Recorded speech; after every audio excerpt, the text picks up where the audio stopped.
Di sebuah desa terpencil di lereng Gunung Salak, hiduplah seorang petani tua bernama Pak Raji. Setiap hari ia menggarap sebidang kecil, sawah peninggalan orang tuanya. Hasil panennya pas-pasan, kadang tak cukup untuk makan sekeluarga. Rumahnya reot, berdinding bambu, dan beratap rumbia yang bocor jika hujan turun. Suatu sore, ketika pulang dari ladang melewati hutan kecil, Pak Raji mendengar suara lolongan aneh. Ia mendekat dan mendapati seekor burung hantu besar terjerat perangkap tali nilon. Sayapnya berdarah, paruhnya menjerit lemah. Tanpa pikir panjang, Pak Raji membebaskannya, meski tangannya sempat tercakar. Burung hantu itu memandangnya dalam-dalam, seakan tahu siapa yang telah menyelamatkannya, lalu terbang ke langit senja. Pak Raji menganggap itu hanya kebetulan, lalu pulang ke rumah. Namun sejak hari itu, hal-hal aneh mulai terjadi. Malam pertama setelah kejadian itu, ladang yang biasanya diganggu tikus mendadak bersih. Tak satu pun tanaman padi rusak. Istrinya, Maksumi, bingung melihat hasil panen jauh lebih banyak dari sebelumnya. Bahkan tetangga-tetangganya ikut heran. Sawah Pak Raji yang dulu paling merana, kini justru paling subur. Beberapa hari kemudian, Pak Raji menemukan sebuah batu aneh di depan gubuknya. Warnanya hitam pekat, namun bila terkena cahaya, tampak mengilap seperti emas. Awalnya ia mengira itu hanya batu biasa, sampai seorang pedagang batu mulia dari kota yang kebetulan lewat desa itu menawar batu tersebut dengan harga puluhan juta rupiah. Uang itu digunakan Pak Raji untuk memperbaiki rumahnya, membeli pupuk, dan membiayai sekolah cucunya. Hidupnya berubah drastis, namun ia tidak sombong. Ia tetap bersahaja, bekerja seperti biasa dan tak pernah melupakan asal-usulnya. Namun perubahan hidup Pak Raji ternyata belum berhenti di situ. Beberapa malam kemudian, burung hantu yang pernah ia tolong muncul lagi. Kali ini bertengger di jendela rumahnya sambil membawa sebuah benda di paruhnya. Apakah yang dibawa oleh burung hantu itu? Dan kenapa makhluk malam itu terus kembali kepada Pak Raji? Burung hantu itu terbang perlahan mendekati jendela. Matanya tajam menatap Pak Raji yang sedang duduk di depan perapian kecil. Ia meletakkan benda yang dibawanya, sebuah cincin logam tua. Tampak usang tapi bersinar kehijauan dalam cahaya lampu minyak. Pak Raji mengangkat cincin itu dengan hati-hati. Saat disentuh, cincin itu terasa hangat, seolah menyimpan energi. Di permukaannya terdapat ukiran simbol aneh, bukan huruf Jawa, bukan pula Arab. Ia tak mengerti arti simbol itu. Namun begitu memakainya di jari, ia mendengar suara berbisik lembut di telinganya, seolah berasal dari dalam kepalanya. "Terima kasih, penjaga keseimbangan." Pak Raji terperanjat.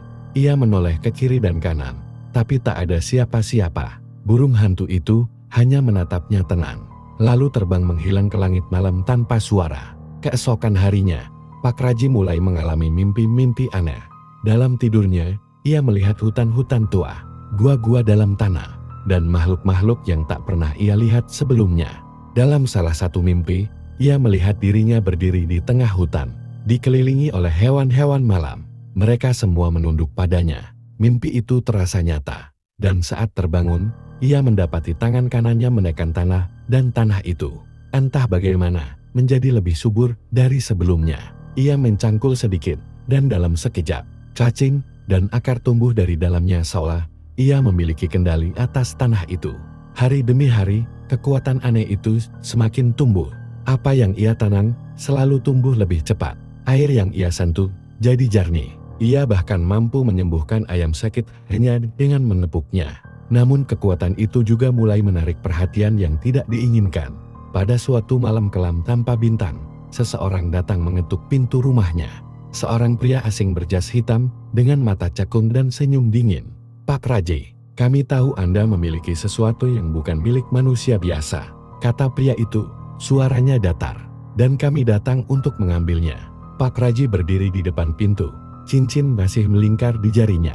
Di kejauhan, terdengar lolongan burung hantu menggelegar di langit malam, diikuti gemuruh angin dari arah hutan. Tanpa sadar, tanah di sekitar rumah mulai bergetar.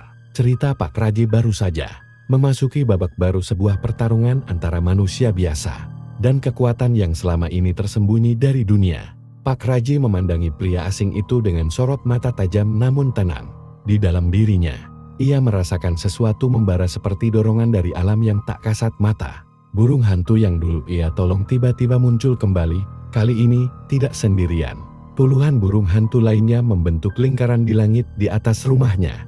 Bersuara nyaring menggetarkan udara. Pria itu mundur setapak. Kau tak tahu kekuatan apa yang kau miliki, petani tua. Cincin itu bukan milikmu, itu warisan para penjaga dunia lama. Pak Raji mengangkat tangannya, dan tanah di bawah pria itu retak halus. Tumbuh rumput liar yang menjulur cepat seperti akar hidup, membelit kakinya. Aku memang bukan siapa-siapa, tapi aku tidak akan menyerahkan anugerah yang datang karena kebaikan hati. Jawabnya tenang.